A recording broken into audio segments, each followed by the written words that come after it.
Hello, my name is Lizzie, and this is Lizzie's Literary Life, and today we are double fisting. And welcome to June Tipsy Wrap Up.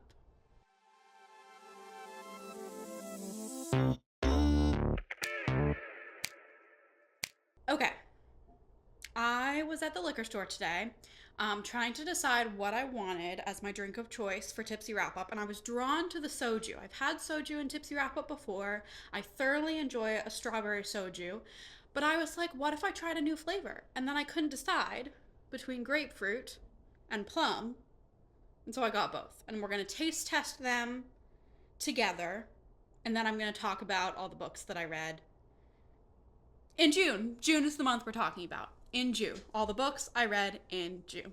Okay, which one should we start with?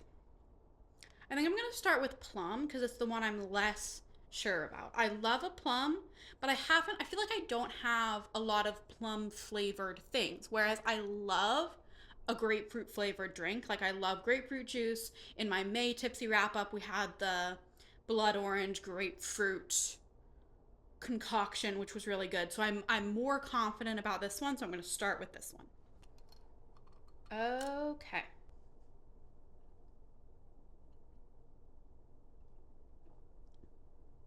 Ooh. That tastes more like an actual plum than I thought it would. It's quite good. Yeah, I'm a fan of that. Okay, let's try the other one.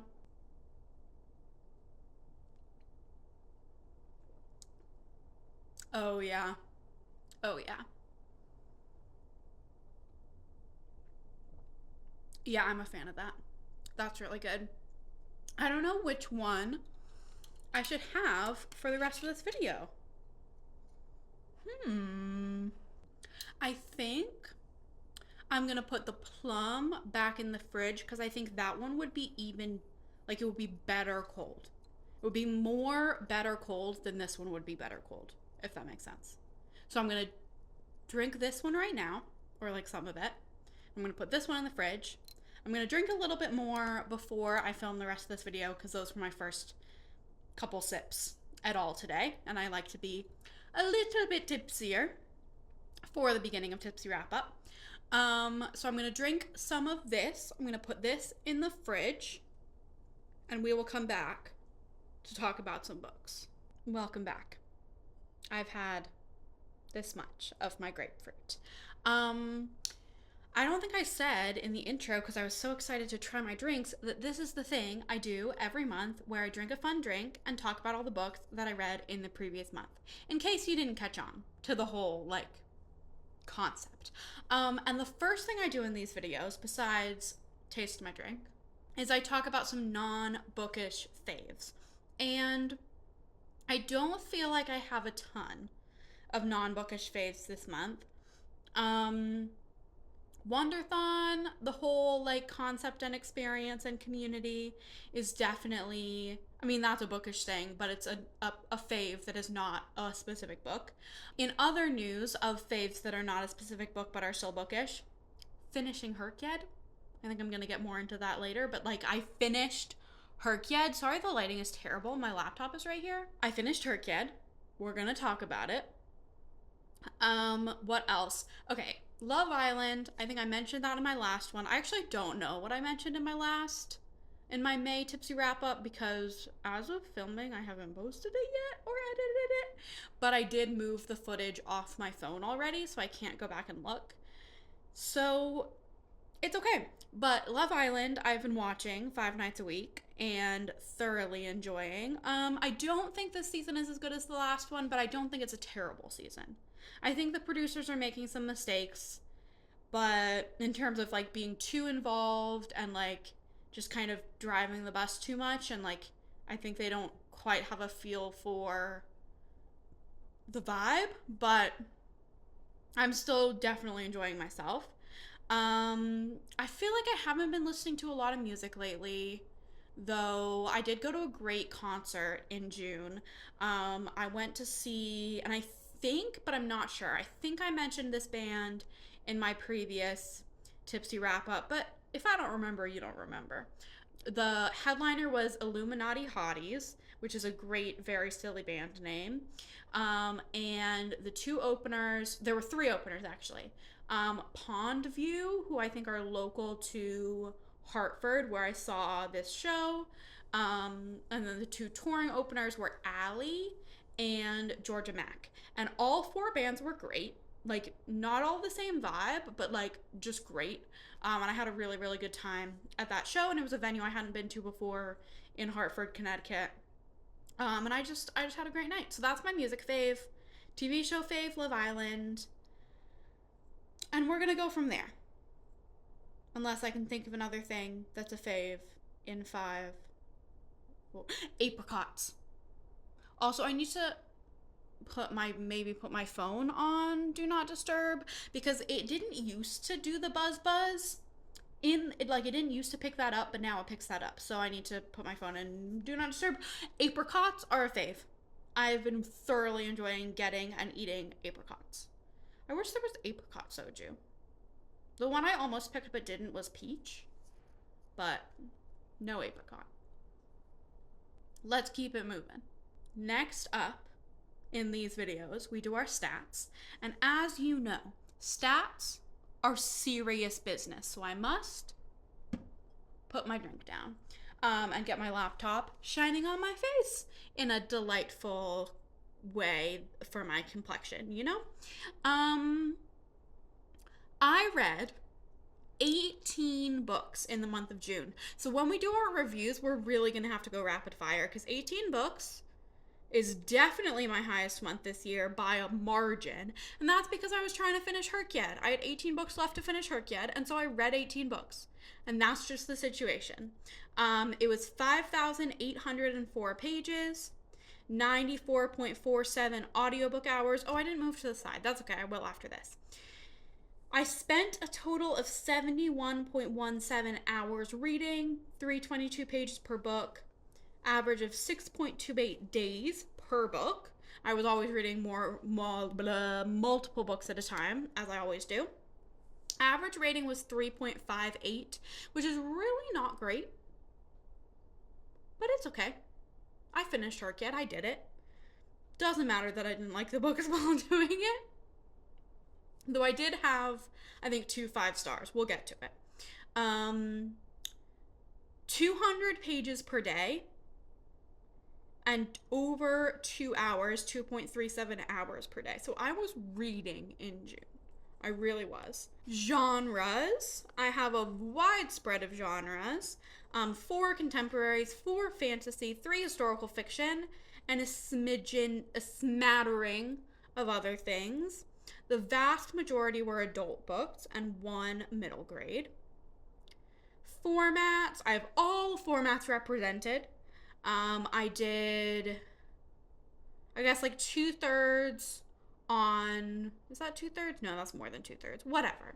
I did a chunk on audio, a chunk physical with my eyeballs, a chunk ebook, and then there was 1 book that I did physical for about half of it, and then I switched to the audiobook. That was my very last book I read for hrcyed, and I was like, I need to just finish it. And so I got the audiobook and finished it. As for where I acquired these books, 6 from the library, 5 that I owned. And actually,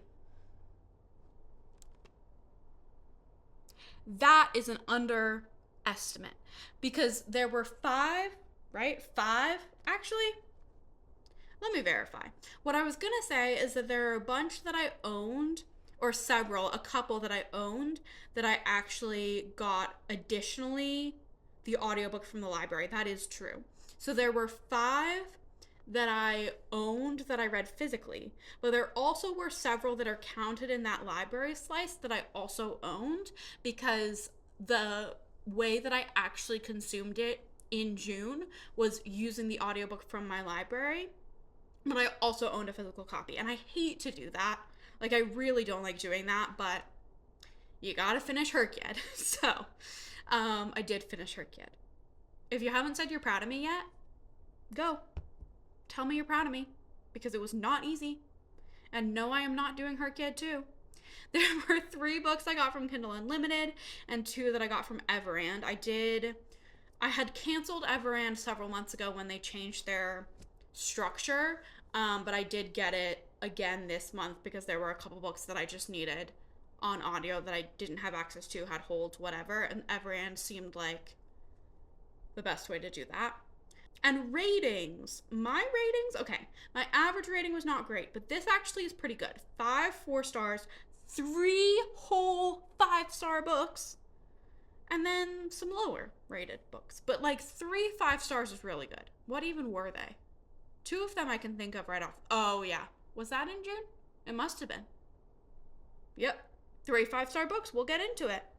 And I think that's all the things that I talk about stats wise.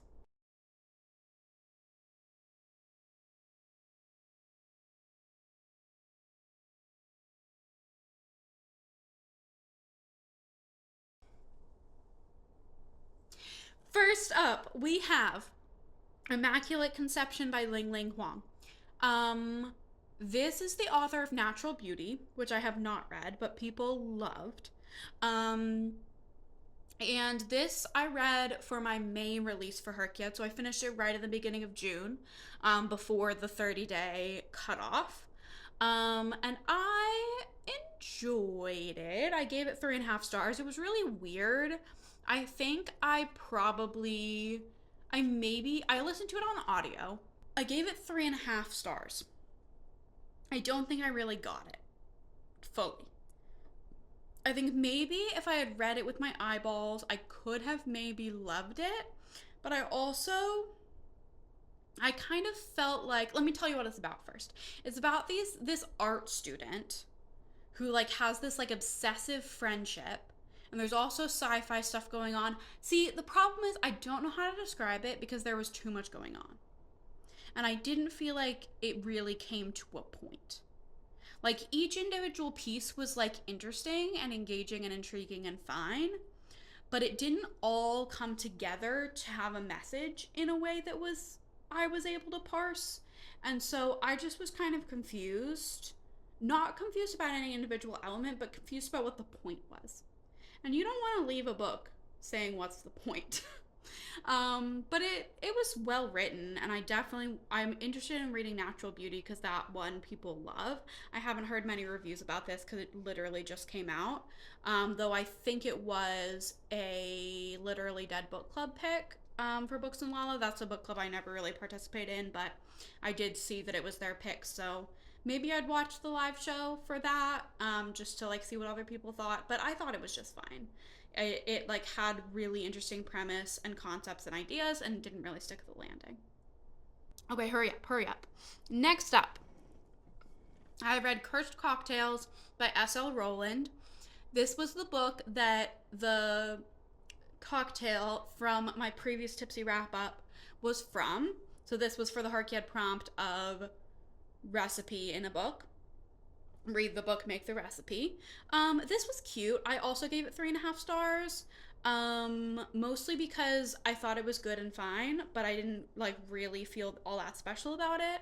But it was cute, like, and I enjoyed the recipe aspect. It just was like so explicitly a knockoff of Legends and Lattes, and like I did appreciate that S.L. Rowland acknowledged that, but I also was like, maybe this could have just been a fanfic. And that's mean, but like, did it need to be published? I don't know. But it wasn't bad. Like it was good. It was fine. But like, what was the point?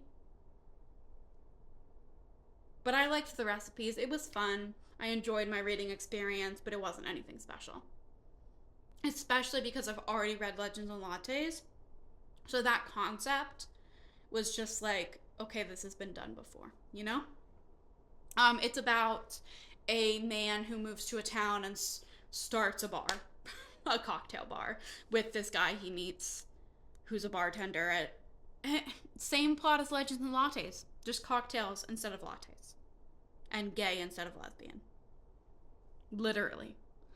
And then I read my final Spiffbo book, and my Spiffbo vlog will be coming out, or maybe already came out, so I'm not going to talk about it. This was actually my favorite Spiffbo book, though that was not hard and it was not that great of a book. Dixie, World in the Well by Glendon Ewalt. This was the middle grade that I read this month, and it was 3 stars. And go to my Spiffbo vlog because it was torture to make.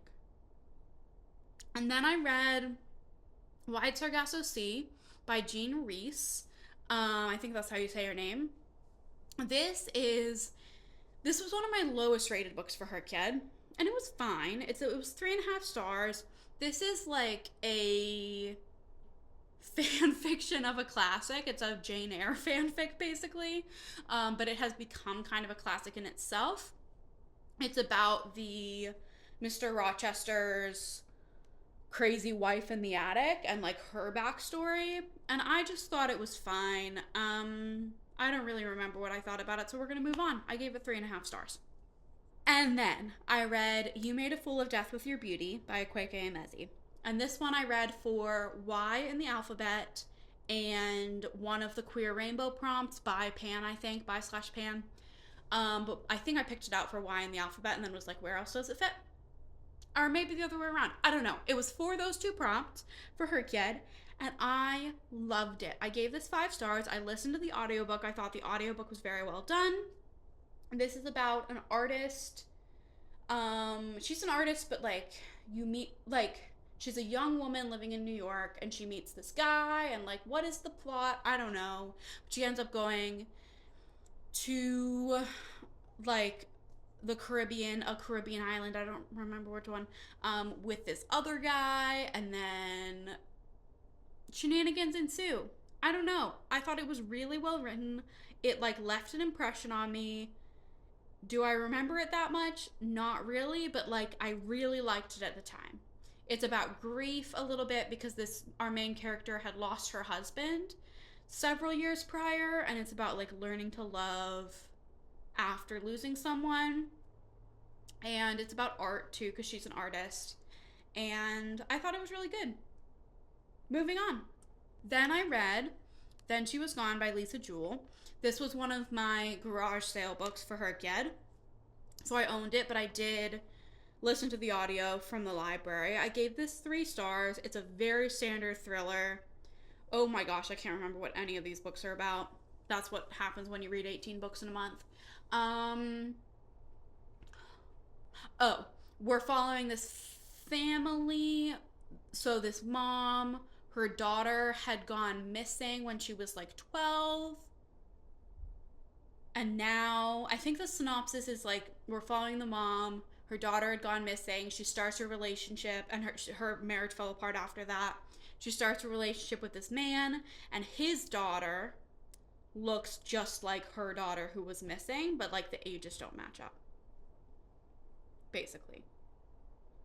And it was fine. I kind of felt it was quite predictable, I think, and it was so not memorable, so I'm not going to talk about it for very long. And then I read I'm a Fan by Sheena Patel. This was another one of my lowest rated books for hrcyed, but I actually really liked it. I gave it 4 stars. This is a book that was nominated for the Women's Prize several years ago, and that's why I own it. It's about a woman.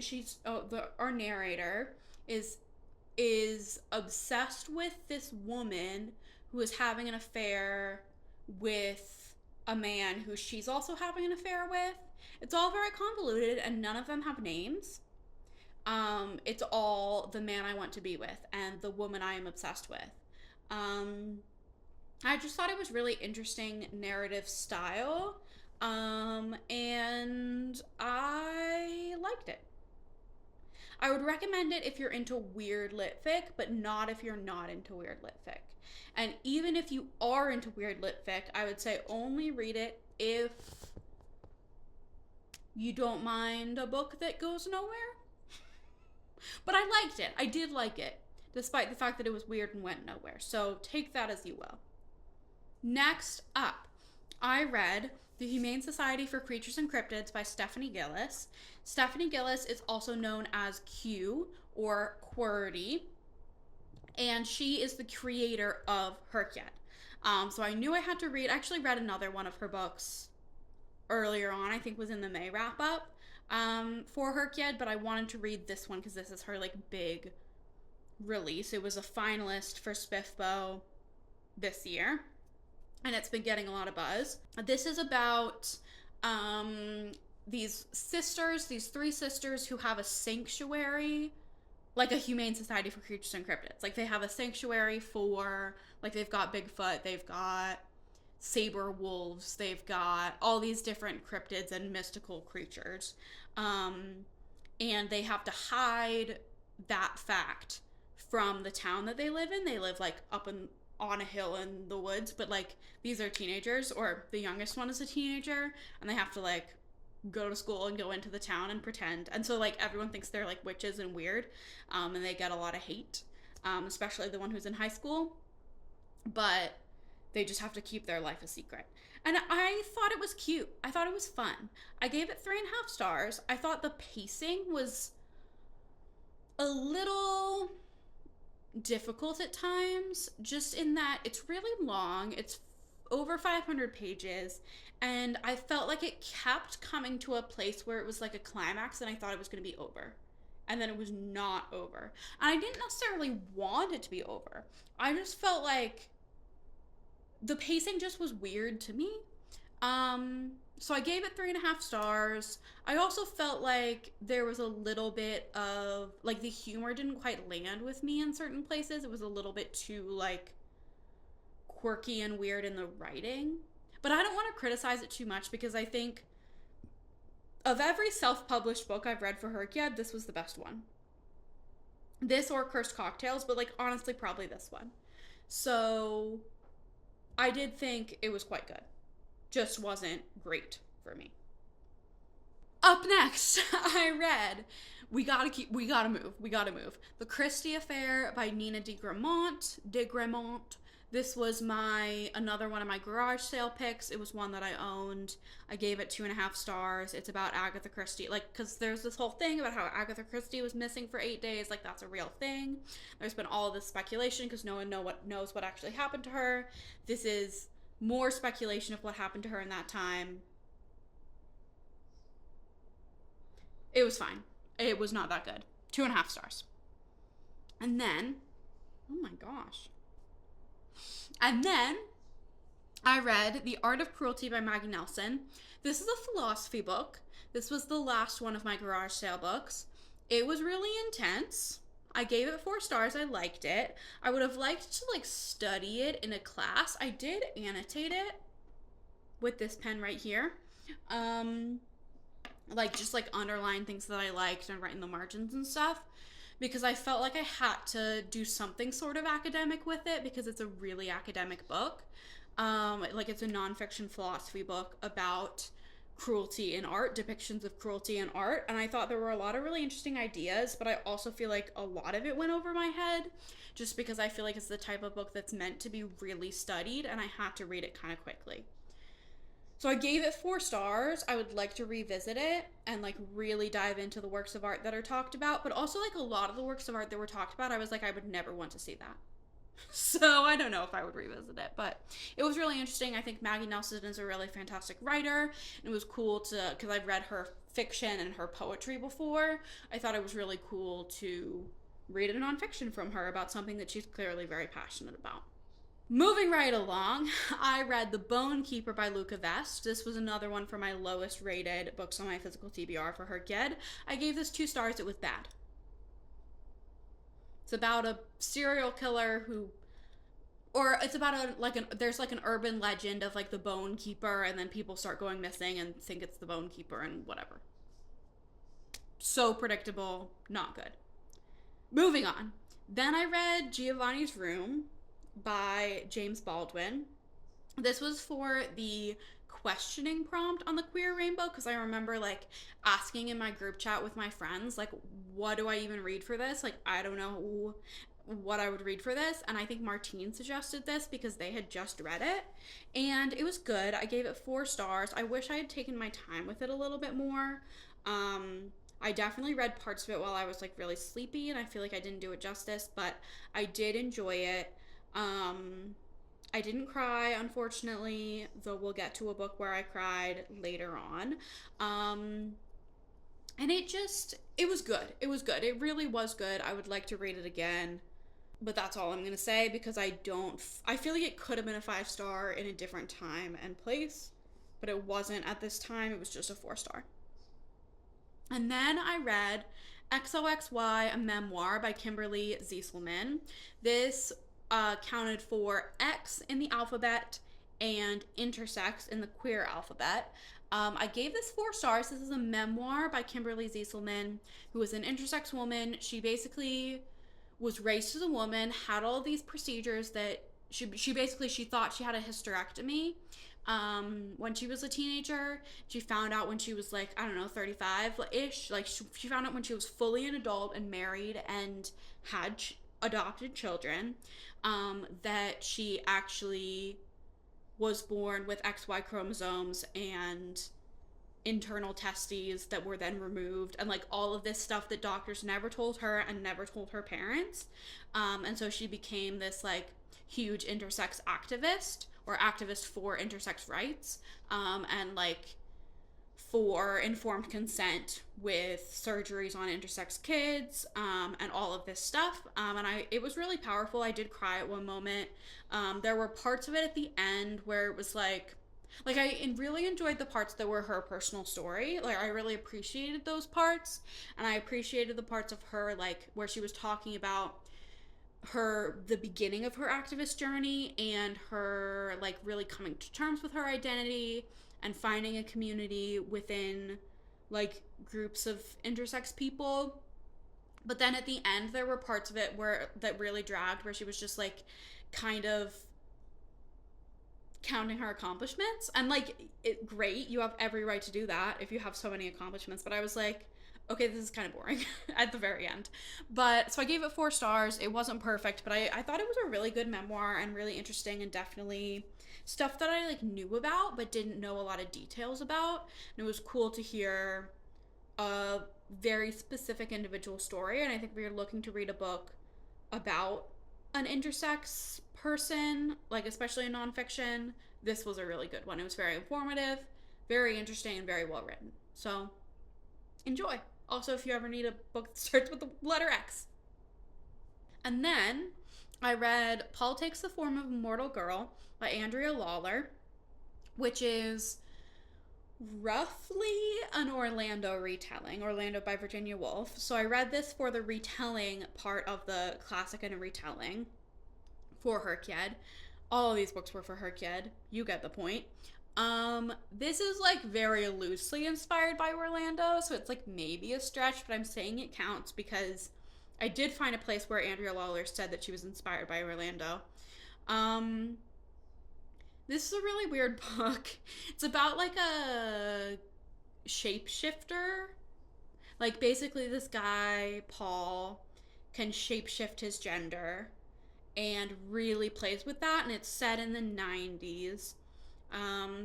So like that sense of time and place is really like he starts in like Iowa City, and then he goes to Provincetown, and then he goes to San Francisco. So it's very deeply rooted in the like queer activist subcultures of those places in the 90s. So that was interesting, but it was a lot of like descriptions of him having sex in different ways, and that was like not super enjoyable for me. And I didn't really, it's another one where I didn't really get the point at the end of it. I think it could have been driven home a little bit more as to like what you're really saying, Andrea Lawler. Like what, like I didn't really get it, but it was an interesting concept. I just didn't really get it is the thing, and I gave it 3 stars. We're gonna keep moving on. Next, I read Pure Color by Sheila Heti. This was one for my lowest rated for hrcyed, lowest rated books that I owned, and I gave it 5 stars. It was like a low 5, but like it's still a 5, and it's so weird.